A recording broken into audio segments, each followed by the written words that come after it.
بسم اللہ الرحمن الرحیم۔ اللہ رب العزت نے قرآن کریم کے اندر ارشاد فرمایا، هل يستوي الذين يعلمون والذين لا يعلمون۔ یہ بات پکی ہے اور اس بات پر سب متفق ہیں کہ قرآن کریم کے اندر اللہ تعالیٰ نے واضح طور پر یہ پیغام دیا، حکم سنایا کہ علم والا اور نا علم والا یہ دونوں برابر نہیں ہو سکتے، جاننے والا اور نہ جاننے والا یہ برابر نہیں ہو سکتے۔ اور حقیقت بھی یہی ہے کہ کبھی بھی پڑھا لکھا انسان ان پڑھ کے برابر نہیں ہوا، کبھی بھی کسی بھی دور کے اندر کسی بھی زمانے کے اندر ایسے ہوا ہی نہیں کہ ایک پڑھا لکھا انسان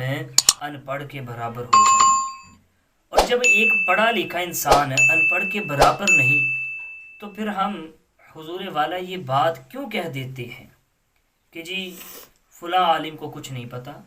فلاں عالم دین کو اس مسئلے کے بارے میں نہیں پتہ، فلاں عالم دین کو تو کوئی کسی چیز کے بارے میں علم ہی نہیں ہے۔ ارے اللہ کے بندو، ایک وہ عالم دین کہ جو 8 سال اپنے درس انظامی کے عالم دین کے کورس کے لیے 8 سال صفوں پر بیٹھ کر وہ حدیث کی کتاب پڑھتا ہے اور فقہ پڑھتا ہے اور منطق پڑھتا ہے اور کتب اسلامیہ کی وہ تعلیم حاصل کرتا ہے اور پھر لفظ با لفظ تحقیق کرتا ہے، تو جب وہ 8 سال اپنے گھٹنوں کے بل بیٹھ کر پڑھ لکھ کر جب 8 سال کے بعد فارغ ہو کر وہ عوام الناس کے سامنے آتا ہے، لوگوں کے سامنے آتا ہے، تو وہ انسان، وہ آدمی، وہ شخص کہ جس نے نہ تو کبھی مدرسے کا منہ دیکھا، نہ اس نے ایک دن مدرسے کی حالت کے اندر بیٹھ کر پڑھا، نہ اس نے کسی موضوع پر کبھی عالم دین کے پاس بیٹھ کر کوئی گفتگو کی، وہ شخص بلا تاخیر، بغیر کسی تاخیر کے اپنے منہ سے یہ جملہ فوراً نکال دیتا ہے، اس کو تو کچھ پتہ ہی نہیں، اس عالم دین کو تو کسی مسئلے کا نہیں پتہ، اور یہ عالم دین ایسے ہے، یہ ایسے ہے۔ اور پھر عالم دین تو کہنا بڑی دور کی بات، ہم مولوی کا لفظ استعمال کرتے ہیں اور حقیرانہ طور پر اسے بلاتے ہیں۔ ارے اللہ کے بندو، یہ وہی عالم دین ہے، یہ وہی شخص ہے کہ جس کے متعلق اللہ کے نبی صلی اللہ علیہ وآلہ وسلم نے ارشاد فرمایا کہ اللہ کے نبی صلی اللہ علیہ وآلہ وسلم ارشاد فرماتے ہیں، العلماء ورثۃ الانبیاء، یہ علماء کی جو جماعت ہے یہ انبیاء کی وارث ہے، یہ انبیاء اعظام کی وارث ہے۔ تو ہمیں جب اللہ کے نبی نے یہ بات ارشاد فرما دی تو ہم کیوں نہیں مانتے؟ اور وہ ایسی ہستی اور نبیوں کے سردار امام الانبیاء جب یہ جملہ فرما رہے ہیں تو عاشق تو چاہیے، امتی کو تو یہ چاہیے کہ ان کی بات مانے۔ ارے جب وہ جملہ ارشاد فرما رہے ہیں ہمیں بلا کسی تاخیر کے لبیک کہہ کر اس کو مان لینا چاہیے۔ اگر آج کوئی بندہ کسی عالم دین کی گفتگو کو رد کرتا ہے یا عالم دین کی بات کو ماننے کے لیے تیار نہیں ہوتا تو گویا تو وہ اس لیے وہ ایسا ہے کہ اس نے فرمان مصطفیٰ کا انکار کیا، کہ فرمان مصطفیٰ کے مطابق تو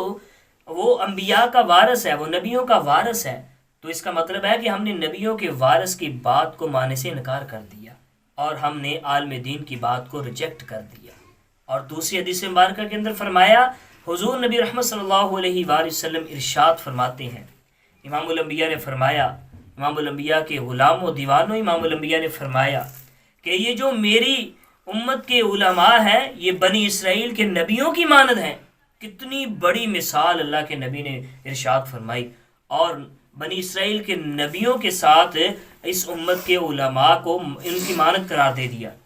تو کتنا بڑا رتبہ ہے، کتنا بڑا مقام ہے۔ اگرچہ ہم یہ بات مان لیتے ہیں کسی تھوڑے سے وقت کے لیے کہ سارے عالم دین ایسے نہیں ہوتے، لیکن